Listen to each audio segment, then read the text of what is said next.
जय हिंद साथियों, you are most welcome in your favourite channel target with Dev sir. बच्चों, आज के इस वीडियो लेक्चर में हम लोग विभिन्न प्रतियोगी परीक्षाओं जैसे कि यूपीपीसीएस, आरओ, यस, उसके बाद यूपीएससी, आरपीएससी, जेपीएससी, बीपीएससी या UPSI, Bihar SI, UP police, Delhi police इत्यादि बहुत सारे exam, C TET, S TET जैसे बहुत सारे एग्जाम के लिए इंपॉर्टेंट है। तो आइए स्टार्ट करते हैं कि आज का हमारा अशुद्ध वाक्य क्या है तथा उसका शुद्ध वाक्य क्या हो सकता है। हम लोग इसी यानी अशुद्ध वाक्य और शुद्ध वाक्य पर अध्ययन करने वाले हैं। तो आइए स्टार्ट करते हैं। आज का हमारा पहला अशुद्ध वाक्य क्या है? आज का हमारा पहला अशुद्ध वाक्य है, हम आपके अत्यंत अनुग्रहित हैं। हम आपके अत्यंत अनुग्रहित हैं। अनुग्रहित, यहाँ गा में त्रा की मात्रा बच्चों, अनुग्रहित है। यह कैसा वाक्य है? अशुद्ध वाक्य है, क्योंकि अनुग्रहित नहीं, यहाँ पर क्या होना चाहिए? अनुगृहित। क्या होना चाहिए? अनुगृहित। ठीक है, यानी हम आपके अत्यंत अनुग्रहित हैं एक अशुद्ध वाक्य है, इनकरेक्ट वाक्य है। जिसका शुद्ध वाक्य होगा बच्चों, हम आपके अत्यंत अनुगृहित हैं। हम आपके अत्यंत अनुग्रहित हैं। हम आपके अत्यंत अनुग्रहित हैं हमारा शुद्ध वाक्य है, करेक्ट वाक्य है। फिर आ जाता है, वह कक्षा का सर्वश्रेष्ठ अच्छा छात्र है। सर्वश्रेष्ठ अच्छा छात्र है। सर्वश्रेष्ठ भी है और अच्छा छात्र, यानी दोनों का मतलब क्या है? दोनों एक साथ नहीं आने, दोनों को एक साथ आने से, दोनों शब्दों को, सर्वश्रेष्ठ और अच्छा दोनों शब्दों को साथ में आने से यह वाक्य हमारा क्या है? अशुद्ध वाक्य। यानी वह कक्षा का सर्वश्रेष्ठ अच्छा छात्र है एक अशुद्ध वाक्य है। जिसका शुद्ध वाक्य होगा, वह कक्षा का सर्वश्रेष्ठ छात्र है। वह कक्षा का सर्वश्रेष्ठ छात्र है या वह कक्षा का अच्छा छात्र है। वह कक्षा का सर्वश्रेष्ठ छात्र है। कैसा वाक्य होगा हमारा? शुद्ध वाक्य होगा। फिर सधन्यवाद आपके रुपए प्राप्त हुए। सधन्यवाद आपके रुपए प्राप्त हुए। देखिए बच्चों, मैं आपको बता दूं, ये जो अगर सधन्यवाद कभी भी किसी भी वाक्य में पहले आ जाए तो क्या होता है? अशुद्ध होता है। तो वह वाक्य हमारा क्या होता है?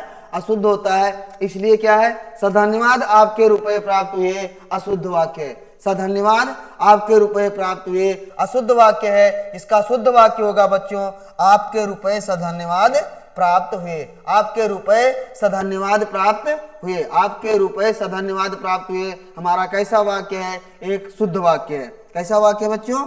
शुद्ध वाक्य है, करेक्ट सेंटेंस है। फिर आइए अगला वाक्य देखते हैं। बहुत से भारत के वैज्ञानिक विदेश गए। बहुत से भारत, भारत और बहुत है क्या भैया? नहीं ना, इसलिए वाक्य हमारा क्या है? अशुद्ध है। कैसा वाक्य है? बहुत से भारत नहीं, बहुत से भारत के वैज्ञानिक विदेश गए हैं। अशुद्ध वाक्य है, क्योंकि बहुत से भारत नहीं, भारत एक है। पहली बात, यहाँ पे बहुत से भारत के वैज्ञानिक विदेश गए हैं, ऐसा लग रहा है कि जैसे बहुत से भारत है। बहुत ही नहीं, भारत देश हमारा एक ही है ना, आप सब जानते हैं हमारा भारत देश एक है। लेकिन यहाँ पे कह रहा है बहुत से भारत के वैज्ञानिक विदेश गए हैं। ऐसा कहने से हमारा वाक्य क्या हो गया? अशुद्ध हो गया।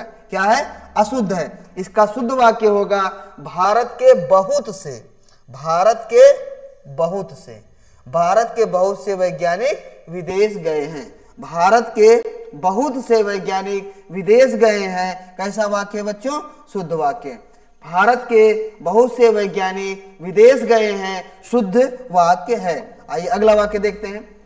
प्रत्येक छोटी मोटी विशेषताओं को देखना, ठीक है ना, चाहिए। प्रत्येक छोटी मोटी विशेषताओं को देखना चाहिए। ये जब हम प्रत्येक लगाए हैं तो यहाँ पर ये विशेषताओं ना हो के क्या होगा बच्चों? विशेषता होगा। इसलिए यह प्रत्येक छोटी मोटी विशेषताओं को देखना चाहिए। यह हमारा कैसा वाक्य है? अशुद्ध वाक्य है, इनकरेक्ट सेंटेंस है बच्चों। इसका शुद्ध वाक्य होगा, प्रत्येक छोटी मोटी विशेषता को देखना चाहिए। प्रत्येक छोटी मोटी विशेषता को देखना चाहिए। फिर आ जाइए, पूजनीय मामा जी को नमस्कार कहना। पूजनीय मामा जी को नमस्कार कहना। पूजनीय नहीं बच्चों, यह वाक्य हमारा क्या है? अशुद्ध है। पूजनीय नहीं होकर के क्या होना चाहिए? पूज्य। पूज्य मामा जी को नमस्कार कहना। पूज्य मामा जी को नमस्कार कहना कैसा वाक्य होगा? शुद्ध होगा। पूज्यनीय नहीं, ध्यान रहे, पूज्य, पूज्य पाप में बड़ाऊ की मात्रा जय, पूज्य, पूज्यनीय मामा जी को नमस्कार कहना अशुद्ध वाक्य है, जबकि केवल पूज्य, पूज्य मामा जी को, पूज्य मामा जी को नमस्कार कहना हमारा शुद्ध वाक्य है। या पूजनीय, पूजनीय, जा पूरा जा, आधा जा नहीं, पूजनीय, पूजनीय, या तो पूजनीय मामा जी को नमस्कार कहना हमारा क्या है? शुद्ध वाक्य है। पूज्य मामा जी को नमस्कार कहना शुद्ध वाक्य है। पूजनीय मामा जी को नमस्कार कहना शुद्ध वाक्य है, जबकि पूजनीय मामा जी को नमस्कार कहना अशुद्ध वाक्य है ना। तो आप ध्यान रखिएगा, यहाँ पे देख लीजिएगा, ये पूजनीय बच्चे, ये पूजनीय, पूजनीय और ये पूजनीय। अगर इसमें आपके एग्जाम में अगर ये कह दे ये कौन सा है, अशुद्ध है, शुद्ध है, क्या है, तो आपको याद रखना है आधा जा वाला पूजनीय वाला जो शब्द होगा वो क्या है? पूरा पूजनीय वाला अशुद्ध, जबकि पूजनीय शुद्ध होगा। इसके अलावा अगर मान लो पूजनीय है बट हाँ केवल पूज्य लिखा है, तो यह वाक्य हमारा क्या होगा? पूजनीय मामा जी को नमस्कार कहना या पूज्य मामा जी को नमस्कार कहना हमारा वाक्य शुद्ध है। आइए अगले वाक्य, हम अपने पिता के सबसे बड़े लड़के हैं। हम अपने पिता के सबसे बड़े लड़के हैं, एक अशुद्ध वाक्य है बच्चे। हम अपने अपने पिता के, हम अपने पिता का सबसे बड़ा, ठीक है ना, हम अपने पिता के सबसे बड़े लड़के हैं। हम अपने पिता के सबसे बड़े लड़के हैं, कैसा वाक्य है बच्चों? यह है हमारा अशुद्ध वाक्य है। हम अपने पिता के सबसे बड़े लड़के हैं, अशुद्ध वाक्य है। इसका शुद्ध वाक्य होगा बच्चे क्या है? मैं अपने पिता का सबसे बड़ा लड़का हूँ। मैं अपने पिता का सबसे बड़ा लड़का हूँ। मैं अपने पिता का सबसे बड़ा लड़का हूँ। फिर आ जाता है अशुद्ध वाक्य, दरअसल, दरअसल में वह इससे घृणा करता है, कैसा वाक्य है? दरअसल में, दरअसल में वह इससे घृणा करता है, अशुद्ध वाक्य है बच्चों। दरअसल के साथ में नहीं आता है, याद रखना। दरअसल में वह उससे क्या करता है? घृणा करता है। यह कैसा वाक्य है? अशुद्ध वाक्य है, क्योंकि दरअसल के साथ में का प्रयोग नहीं किया जाता। इसका शुद्ध वाक्य होगा दरअसल वह उससे घृणा करता है, शुद्ध वाक्य है। दरअसल वह उससे घृणा करता है, कैसा वाक्य है? शुद्ध वाक्य है। दरअसल वह उससे घृणा करता है, शुद्ध वाक्य है। आइए अगला वाक्य देखते हैं। अगला वाक्य हमारा, उन्हें व्यर्थ रुपए देने से लाभ नहीं। उन्हें व्यर्थ रुपए देने से लाभ नहीं, यह कैसा वाक्य है? व्यर्थ रुपए क्या होता है भाई? व्यर्थ रुपए देने से लाभ नहीं, यह कैसा वाक्य है? अशुद्ध वाक्य है, जिसका उनका अर्थ है उन्हें रुपए देने से लाभ नहीं। यानी व्यर्थ रुपए मतलब कोई व्यर्थ रुपए रहे साथ में, तो ये जान लो हमारा कैसा वाक्य है? अशुद्ध वाक्य है, इनकरेक्ट सेंटेंस है बच्चे। इसका शुद्ध वाक्य होगा उन्हें रुपए देने से लाभ नहीं। कैसा वाक्य है? उन्हें रुपए देने से लाभ नहीं, शुद्ध वाक्य है। उन्हें रुपए देने से लाभ नहीं, ये क्या है? शुद्ध वाक्य है। फिर आ जाइए, देश की वर्तमान मौजूदा अवस्था ठीक नहीं। देश की वर्तमान मौजूदा अवस्था ठीक नहीं। देश की वर्तमान मौजूदा अवस्था ठीक नहीं, कैसा वाक्य है दोस्तों? वर्तमान और मौजूदा, वर्तमान और मौजूदा, वर्तमान, देश की वर्तमान और मौजूदा। यहाँ बच्चों इस वाक्य में देखिए वर्तमान और मौजूदा दोनों सेम है। वर्तमान का मतलब है कि इसी समय और मौजूदा का मतलब इस समय मौजूद, अर्थात दो शब्द सेम अर्थ के होने के कारण यह हमारा वाक्य क्या है? शुद्ध नहीं है, यानी इनकरेक्ट सेंटेंस है, अशुद्ध वाक्य है। तो जिसका शुद्ध वाक्य होगा क्या है? देश की वर्तमान अवस्था ठीक नहीं। देश की वर्तमान अवस्था क्या है? ठीक नहीं है। देश की वर्तमान अवस्था क्या है? ठीक नहीं है। या देश की मौजूदा अवस्था, या देश की मौजूदा अवस्था क्या है? ठीक नहीं है। मौजूदा अवस्था ठीक नहीं है। देश की मौजूदा अवस्था ठीक नहीं है, या देश की वर्तमान अवस्था ठीक नहीं है, या देश की मौजूदा अवस्था ठीक नहीं है। फिर आ जाइए, नेताजी बेफालतू में कार्यकर्ता को डांटने लगे। नेताजी बेफालतू में कार्यकर्ता को डांटने लगे, है ना। ये कैसा वाक्य है? बेफालतू नहीं बच्चों, बेफालतू में कार्यकर्ता को डांटने लगे। अशुद्ध वाक्य है। नेताजी बेमतलब, बेफालतू नहीं होगा, यहाँ पे क्या होगा? बेमतलब कार्यकर्ता को डांटने लगे। कैसा वाक्य होगा? शुद्ध वाक्य होगा। कैसा वाक्य है? शुद्ध वाक्य है। नेताजी बेमतलब कार्यकर्ता को डांटने लगे। कैसा वाक्य बच्चे? शुद्ध वाक्य। नेताजी बेमतलब कार्यकर्ता को डांटने लगे, शुद्ध वाक्य है। नेताजी बेमतलब कार्यकर्ता को डांटने लगे। कैसा वाक्य बच्चों? शुद्ध वाक्य। फिर क्या है? उसके बाद फिर यह हुआ। उसके बाद, ध्यान रखना बच्चे, बाद और फिर दोनों एक साथ एक वाक्य में नहीं आएंगे, ठीक है ना। इसलिए उसके बाद फिर यह क्या हुआ? उसके बाद फिर यह हुआ। कैसा वाक्य है? उसके बाद फिर यह हुआ। एक अशुद्ध वाक्य है जिसका शुद्ध वाक्य होगा उसके बाद यह हुआ। उसके बाद यह हुआ। उसके बाद यह हुआ। कैसा वाक्य होगा? शुद्ध हुआ। फिर उसके बाद फिर यह घटना जब मैं 8 वर्ष का बालक था उस समय की है। यह घटना जब मैं 8 वर्ष का बालक था। यह घटना जब मैं 8 वर्ष का बालक था उस समय की है। बच्चे कैसा है? एक अशुद्ध वाक्य है, एक इनकरेक्ट सेंटेंस है। इसका शुद्ध वाक्य है यह घटना उस समय की है। यह घटना जब मैं 8 वर्ष का बालक था उस समय की है। कैसा वाक्य है? अशुद्ध वाक्य है। इसका शुद्ध वाक्य होगा बच्चे, यह घटना उस समय की है जब मैं 8 वर्ष का बालक था। यह घटना उस समय की है जब मैं 8 वर्ष का बालक था। एक शुद्ध वाक्य है। फिर आ जाइए, अगला हमारा वाक्य है, अगला शुद्ध वाक्य है। पुलिस ने चोरी के भ्रम में, ठीक है ना, चारी नहीं चोरी, चोरी के भ्रम में गणेश को, ठीक है ना, चोरी के भ्रम में गणेश को पकड़ लिया। पुलिस ने चोरी के भ्रम में गणेश को पकड़ लिया। देखिए बच्चों, यहाँ पर दो जगह भ्रम में नहीं। पहली चीज तो चोरी के भ्रम में जो है वो क्या है? पुलिस नहीं पकड़ेगी, चोरी के अपराध में पकड़ेगी, पहली बात। दूसरी चीज ये गणेश, ठीक है ना, गणेश को पकड़ लिया। तो गणेश कैसा वाक्य है यहाँ पे? तो पुलिस ने चोरी के अपराध में गणेश को पकड़ लिया। हमारा कैसा वाक्य होगा? शुद्ध वाक्य है। जबकि अशुद्ध वाक्य क्या है? पुलिस ने चोरी के भ्रम में गणेश को पकड़ लिया, अशुद्ध वाक्य है। ठीक है, जिसका शुद्ध वाक्य है पुलिस ने चोरी के अपराध में गणेश को पकड़ लिया। फिर आ जाइए, उन्होंने मुस्कुरा दिया। यह कैसा वाक्य है? अशुद्ध वाक्य है बच्चों। उन्होंने ना होकर के यहाँ क्या होगा? उसने मुस्कुरा दिया। क्या हुआ?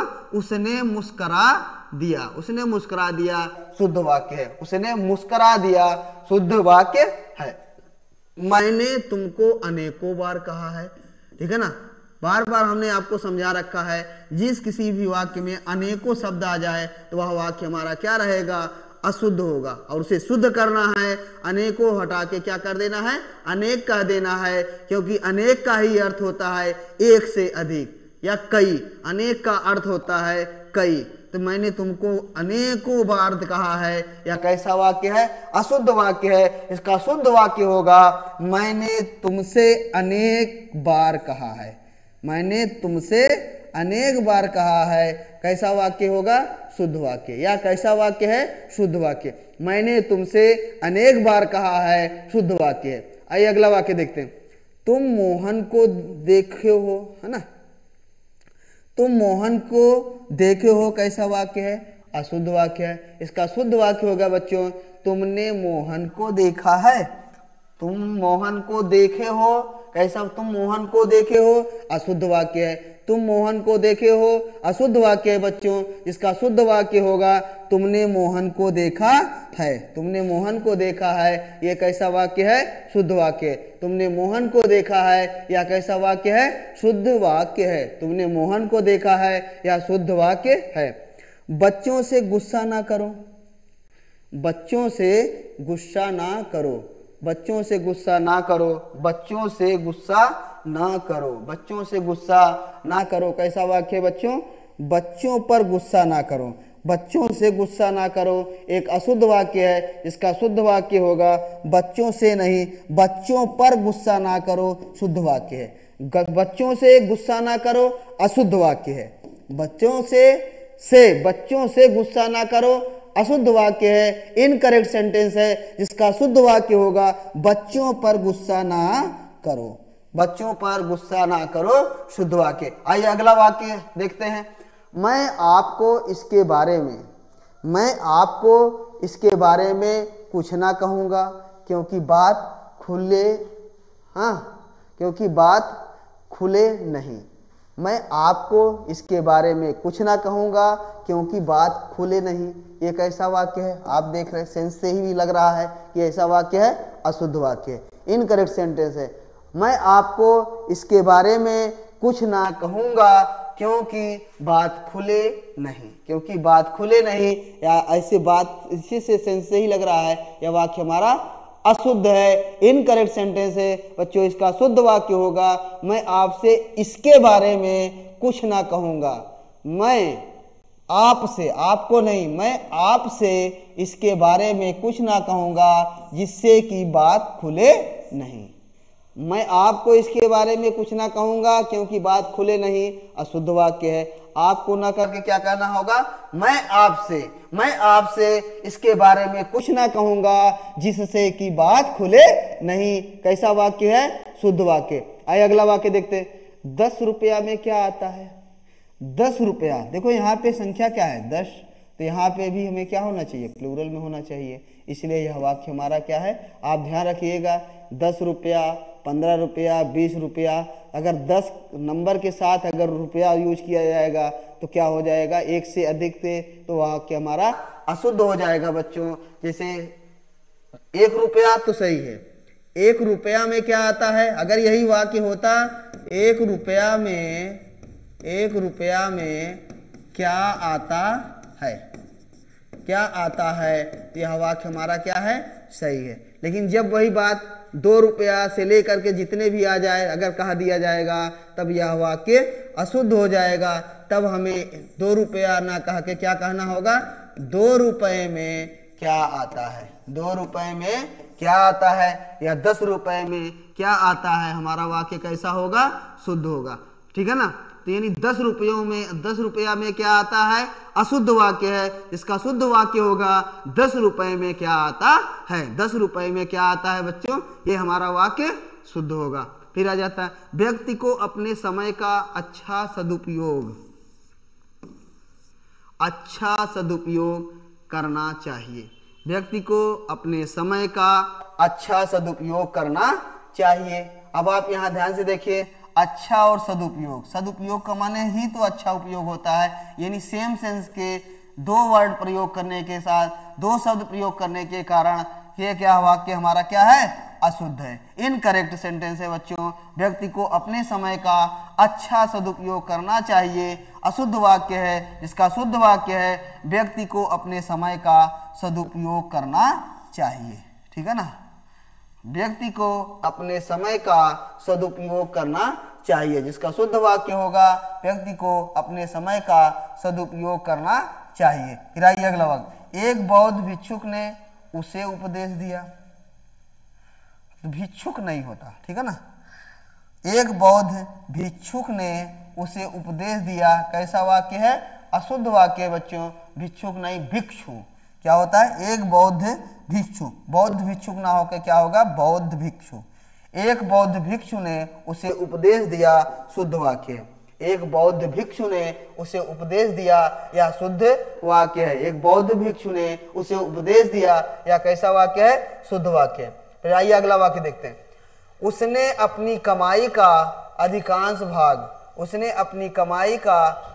भाग व्यर्थ गंवा दिया। ठीक है ना? जब अधिकांश भाग व्यर्थ और गंवाना का मतलब ही होता है व्यर्थ खर्च करना। तो इसलिए यहाँ पर फिर बार बार व्यर्थ और गंवा दिया। यह वाक्य क्या है? हमारा अशुद्ध वाक्य है। क्या है? उसने अपनी कमाई का अधिकांश भाग व्यर्थ गंवा दिया। बच्चों कैसा वाक्य है? अशुद्ध वाक्य है। जिसका शुद्ध वाक्य होगा उसने अपनी कमाई का अधिकांश भाग गंवा दिया। अधिकांश भाग गंवा दिया कैसा वाक्य होगा? करेक्ट सेंटेंस है। क्या क्या कैसा वाक्य है? करेक्ट सेंटेंस है। फिर क्या है? छात्रों ने मुख्य अतिथि को मानपत्र प्रदान किया। छात्रों ने मुख्य अतिथि को क्या है? छात्रों ने मुख्य अतिथि को मानपत्र प्रदान किया। छात्रों ने मुख्य अतिथि को मानपत्र प्रदान किया। छात्रों ने मुख्य अतिथि को मानपत्र प्रदान नहीं, छात्र प्रदान नहीं करते। पहली चीज मैंने समझाया था कि जो है छात्र जो है अपने मुख्य अतिथि को क्या है? प्रदान नहीं करते, भेंट करते हैं या सम्मानित करते हैं। इसलिए छात्रों ने मुख्य अतिथि को मानपत्र या तो क्या किया? भेंट किया होता या मानपत्र से सम्मानित किया। इन छात्रों ने मुख्य अतिथि को मानपत्र से भेंट किया। हमारा वाक्य क्या होगा? शुद्ध होगा। या छात्रों ने, या इस प्रकार से छात्रों ने मुख्य अतिथि को मानपत्र भेंट किया। क्या है? मानपत्र भेंट किया। यह वाक्य हमारा क्या होगा? यह भी शुद्ध होगा। अब क्या है? छात्रों ने मुख्य अतिथि को मानपत्र से सम्मानित किया। शुद्ध वाक्य है, करेक्ट सेंटेंस है। या छात्रों ने मुख्य अतिथि को मानपत्र भेंट किया। कैसा वाक्य है? शुद्ध वाक्य। प्रदान नहीं किया, ठीक है ना? प्रदान नहीं किया क्योंकि प्रदान छोटे को किया जाता है, बड़े को नहीं, ठीक है ना? तो प्रदान किसको किया जाता है? यानी प्रदान का शब्द का प्रयोग जब हम किसी छोटे को देते हैं तो वो प्रदान करना कहा जाता है। और भेंट करना और या सम्मानित करना क्या होता है? कि अपने से बड़े को किया जाता है, ठीक है ना? ऐसा है। फिर क्या है? यद्यपि वह पढ़ा लिखा है परंतु मूर्खता के कार्य करता है। हाँ, परंतु यद्यपि वह पढ़ा लिखा है परंतु मूर्खता के कार्य करता है। कैसा वाक्य बच्चों? अशुद्ध वाक्य है। अशुद्ध वाक्य क्यों है? यद्यपि वह पढ़ा लिखा है तो तथापि माने फिर भी, परंतु नहीं तथापि मूर्खता के ना होकर के मूर्खता का कार्य करता है। शुद्ध वाक्य है। यद्यपि वह पढ़ा लिखा है तथापि मूर्खता का कार्य करता है। यद्यपि वह पढ़ा लिखा है तथापि मूर्खता का कार्य करता है। शुद्ध वाक्य है। फिर आ जाता है मुंबई हमले का अपराधी मृत्युदंड देने योग्य है। मुंबई हमले का अपराधी दंड देने योग्य है। तो यहाँ पर याद रखिए, मृत्युदंड देने योग्य नहीं होता, मृत्युदंड देने का पात्र होता है, ठीक है ना? अपराधी मृत्युदंड देने योग्य नहीं होता, देने का पात्र होता है। यानी उसे ही क्या दिया जाएगा? मुंबई हमले का अपराधी मृत्युदंड देने योग्य है। कैसा वाक्य है? अशुद्ध वाक्य है। कैसा वाक्य है बच्चे? अशुद्ध वाक्य है, इनकरेक्ट सेंटेंस है। मुंबई हमले का अपराधी मृत्युदंड देने योग्य है, एक अशुद्ध वाक्य है, इनकरेक्ट सेंटेंस है। इसका शुद्ध वाक्य होगा मुंबई हमले का अपराधी मृत्युदंड देने का पात्र है। मुंबई हमले का अपराधी मृत्युदंड देने का पात्र है। मृत्युदंड देने का पात्र है। आइए अगला वाक्य देखते हैं। मैं सप्रमाण सहित कहता हूं। हाँ, तो यहां पर सप्रमाण देखा ना? सप्रमाण। हाँ, सप्रमाण का मतलब ही है कि प्रमाण सहित। यहाँ पर सहित और सप्रमाण, इस वाक्य में सप्रमाण का मतलब क्या है? प्रमाण सहित। और यहाँ सहित यानी सहित शब्द का यानी दो अर्थ सेम, दो शब्दों का प्रयोग सेम अर्थ होने के कारण यह वाक्य क्या है? अशुद्ध है। यह वाक्य, यह सेंटेंस कैसा है? इनकरेक्ट सेंटेंस है बच्चों। इसका शुद्ध वाक्य होगा मैं सप्रमाण कहता हूं। शुद्ध वाक्य है। मैं सप्रमाण कहता हूं, शुद्ध वाक्य है। या मैं प्रमाण सहित कहता हूं। या यहाँ से ये अगर सा हटा दो बच्चों, अगर होता कि प्रमाण सहित कहता हूं तो यह भी शुद्ध है। यदि यह कहे मैं सप्रमाण कहता हूं, सहित हटा दो, तो भी यह वाक्य हमारा क्या हो जाता है? शुद्ध हो जाता है। यानी मैं सप्रमाण सहित कहता हूं, जब दोनों लिख रहे हैं, सप्रमाण और सहित दोनों एक साथ आए हैं, तो हमारा वाक्य इनकरेक्ट है, इनकरेक्ट सेंटेंस है, अशुद्ध वाक्य है। इसका शुद्ध वाक्य होगा मैं सप्रमाण कहता हूं या मैं प्रमाण सहित कहता हूं। हमारा कैसा वाक्य है? शुद्ध वाक्य है। फिर आ जाता है एक गाय, दो घोड़े और एक बकरी मैदान में हरी घास पर चर रहे हैं। एक गाय, दो घोड़े और एक बकरी मैदान में हरी घास पर चर रहे हैं। हरी घास पर चर रहे हैं अशुद्ध वाक्य है बच्चों, ठीक है ना। इसमें क्या होगा? एक गाय, दो घोड़े और एक बकरी मैदान में हरी घास चर रहे हैं। हरी घास पर चर रहे हैं, हरी घास पर चर रहे हैं। कैसा वाक्य है? अशुद्ध वाक्य। जबकि शुद्ध वाक्य क्या है? हरी घास चर रहे हैं, हरी घास पर चर रहे हैं अशुद्ध वाक्य है। हरी घास चर रहे हैं शुद्ध वाक्य है। इसलिए एक गाय, दो घोड़े और एक बकरी मैदान में हरी घास पर चर रहे हैं अशुद्ध वाक्य है। इसका शुद्ध वाक्य होगा बच्चों एक गाय, दो घोड़े और एक बकरी मैदान में हरी घास चर रहे हैं। क्या चर रहे हैं? हरी घास चर रहे हैं। ऐसा वाक्य है शुद्ध वाक्य। फिर आइए लिखने से शुद्धता बरतो। लिखने से शुद्धता बरतो कैसा वाक्य है? लिखने से नहीं, लिखने में। शुद्धता किसमें बरतनी है? लिखने से नहीं, लिखने में शुद्धता बरतो शुद्ध वाक्य है। लिखने में शुद्धता बरतो शुद्ध वाक्य। लिखने में शुद्धता बरतो शुद्ध वाक्य है। लिखने में शुद्धता बरतो शुद्ध वाक्य है। आइए वहां जाने से तुम्हें क्या लाभ प्राप्त होगा? वहां जाने से तुम्हें क्या लाभ प्राप्त होगा? वहां जाने से तुम्हें क्या लाभ प्राप्त होगा? तो वहां जाने से तुम्हें क्या लाभ होगा? लाभ प्राप्त होने से यह वाक्य हमारा क्या है? अशुद्ध है। क्या है? वहां जाने से तुम्हें क्या लाभ प्राप्त होगा? अशुद्ध वाक्य है बच्चे, जिसका शुद्ध वाक्य होगा वहां जाने से तुम्हें क्या लाभ होगा। वहां जाने से तुम्हें क्या लाभ होगा? वहां जाने से तुम्हें क्या लाभ होगा। फिर आ जाइए अनेकों स्त्री पुरुष उसे देखने गए। अनेकों स्त्री पुरुष उसे देखने गए। अनेकों स्त्री पुरुष, बार बार मैं कह रहा हूं कहीं भी अनेकों शब्द आ जाए तो यानी अशुद्ध शब्द होता है, इसीलिए इसका प्रयोग भी क्या है? अनेकों स्त्री पुरुष उसे देखने गए एक अशुद्ध वाक्य है बच्चों। इसका शुद्ध वाक्य होगा अनेक स्त्री पुरुष उसे देखने गए शुद्ध वाक्य। अनेक स्त्री पुरुष उसे देखने गए शुद्ध वाक्य है। अगला वाक्य बेफिजूल बोल रहे हो। बेफिजूल बोल रहे हो कैसा वाक्य है बच्चों? अशुद्ध वाक्य है, इनकरेक्ट सेंटेंस है। बेफिजूल बोल रहे हो एक अशुद्ध वाक्य है बच्चों। इसका शुद्ध वाक्य है बेफिजूल में बोल रहे हो। बेफिजूल बोल रहे हो अशुद्ध वाक्य है। इसका शुद्ध वाक्य होता है बच्चों बेफिजूल में बोल रहे हो कैसा वाक्य है? शुद्ध वाक्य। बेफिजूल में बोल रहे हो कैसा वाक्य है? बेफिजूल में बोल रहे हो कैसा वाक्य है? शुद्ध वाक्य है। फिर आ जाता है उसकी सौजन्यता से यह कार्य हुआ है।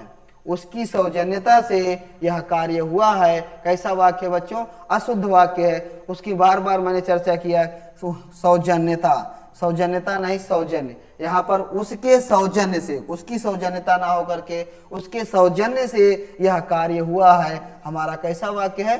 शुद्ध वाक्य। उसकी सौजन्यता से, उसकी सौजन्यता से यह कार्य हुआ है बच्चों अशुद्ध वाक्य है, इनकरेक्ट सेंटेंस है। इसका शुद्ध वाक्य होगा उसके सौजन्य से यह कार्य हुआ है कैसा वाक्य है? शुद्ध वाक्य है। तो बच्चों आज के इस वीडियो में, लेक्चर में बस इतना ही। तो मिलते हैं नेक्स्ट वीडियो में नए अशुद्ध वाक्यों के साथ। तब तक के लिए आप सब लोगों का धन्यवाद। जय हिंद,